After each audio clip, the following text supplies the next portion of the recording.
Formula ఈ car race వ్యవహారంలో కీలక పరిణామం చోటు చేసుకుంది.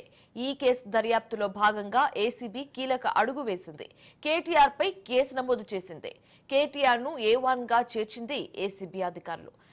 తనతో పాటు ఐఏఎస్ అధికారి అరవింద్ కుమార్ పై కూడా కేసు నమోదైంది. హెచ్ఎండిఏ మాజీ చీఫ్ ఇంజనీర్ బిఎల్ఎన్ రెడ్డిపై కేసు నమోదు చేశారు ఏసీబీ అధికారులు.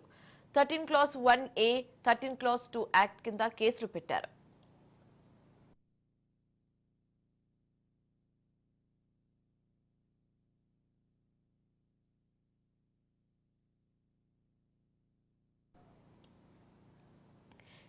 ఫార్ములా ఈ కారు రేసులో కేటీఆర్ పై ఎఫ్ఐఆర్ నమోదైంది. అందుకు సంబంధించిన డాక్యుమెంట్స్ 2 రోజుల క్రితమే తెలంగాణ ప్రభుత్వంకి చేరాయి. ఎన్నికల వేళ గత ప్రభుత్వ హయాంలో జరిగిన ఈ కార్ రేసుకు సంబంధించి ఉల్లంఘనలు జరిగాయని, నిబంధనలకు విరుద్ధంగా ముందే నిధులు చెల్లించారని కేటీఆర్ పై ఆరోపణలు వచ్చాయి. ఈ కార్ రేస్ వ్యవహారంలో విచారణ చేపట్టాలని MADU అక్టోబర్లో ఏసీబీకి ఫిర్యాదు చేసింది. ఈ ఫిర్యాదులో 46 కోట్లను విదేశీ కరెన్సీ రూపంలో అనుమతి లేకుండా చెల్లించినట్లు లేఖలో పేర్కొన్నారు అధికారులు. అప్పటి మున్సిపల్ కార్యదర్శి అరవింద్ కుమార్ సాహా, అప్పటి చీఫ్ ఇంజనీర్ తో పాటు కేటీఆర్ పై కూడా కేసు నమోదు చేయడానికి అనుమతి ఇవ్వాలని తెలంగాణ ప్రభుత్వానికి ఏసీబీ లేఖ రాసింది. అంతేకాకుండా కేటీఆర్ పై కేసు నమోదుకు అనుమతి ఇవ్వాలని గవర్నర్కు లేఖ రాసింది. అయితే దీనిపై న్యాయ సలహా తీసుకున్న తర్వాతే గవర్నర్ అనుమతి ఇచ్చారు.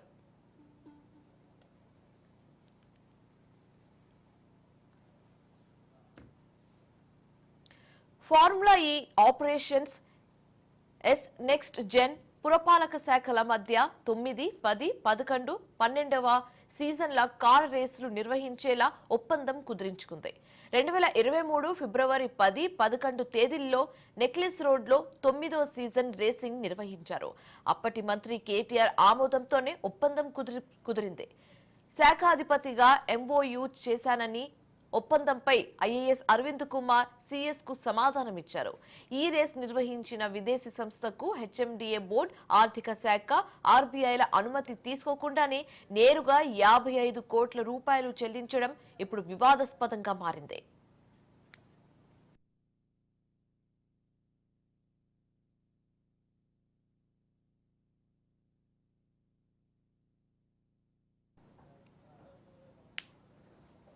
ఈ రేస్ నిర్వహణ వల్ల ప్రజలకు ఇబ్బందే తప్ప ప్రయోజనం లేదని ఫార్ములా ఈ రేసును రద్దు చేసింది రేవంత్ సర్కార్. 55 కోట్ల చెల్లింపులో అక్రమాలు జరిగాయని, ఒప్పందంలో అవకతవకలు జరిగాయని కాంగ్రెస్ ప్రభుత్వం చెబుతోంది. అయితే విదేశీ కరెన్సీ చెల్లింపులోనూ RBI పర్మిషన్ తీసుకోలేదని, ఎలక్షన్ కోడ్ వచ్చాక ఈసీ అనుమతి లేకుండా ఎలా చెల్లింపులు చేస్తారని అరవింద్ కుమార్ కు నోటీసులు ఇచ్చారు. దీనిపై సమగ్ర విచారణకు పూనుకున్న తెలంగాణ సర్కార్ అందులో భాగంగా విచారణకు గవర్నర్ అనుమతి తీసుకుంది. అయితే బీఆర్ఎస్ వర్కింగ్ ప్రెసిడెంట్ కేటీఆర్ పై ఫార్ములా ఈ అస్త్రం ప్రయోగించేందుకు కాంగ్రెస్ సర్కార్ సిద్ధమైంది. అయితే కేటీఆర్ ను తక్షణమే అరెస్టు చేస్తారా లేదా అనే అంశంపై తీవ్ర స్థాయిలో ఊహాగానాలు జరుగుతున్నాయి.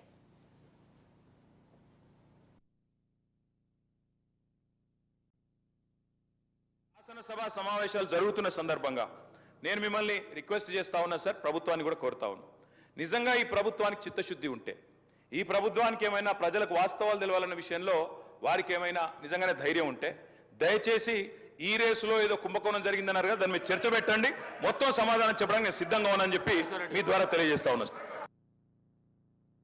శాసనసభ ఇదిలా ఉంటే ఫార్ములా ఈ కార్ రేసులో ఏసీబీ కేసు నమోదుపై కేటీఆర్ స్పందించారు. ప్రభుత్వానికి చిత్తశుద్ధి ఉంటే ఫార్ములా ఈ కార్ వ్యవహారంపై అసెంబ్లీలో చర్చ పెట్టాలని డిమాండ్ చేశారు. అన్ని వాస్తవాలు వివరిస్తానని చెప్పారు కేటీఆర్. కేటీఆర్ కేసు అంశంపై ఎమ్మెల్యే హరీష్ రావు అసెంబ్లీలో ప్రస్తావించారు. ప్రశ్నిస్తే దబాయిస్తున్నారు, అక్రమ కేసులు పెడుతున్నారని మండిపడ్డారు. కేటీఆర్ పై అక్రమ కేసులు పెడుతున్నారని ఫైర్ అయ్యారు. రాష్ట్ర ఇమేజ్ కోసం ప్రయత్నిస్తే కేసులు పెట్టారని హరీష్ రావు ఆరోపించారు. మాట్లాడితే మా గొంతు నొక్కడానికి ఇవాళ ఈ కార్ రేసింగ్ మీద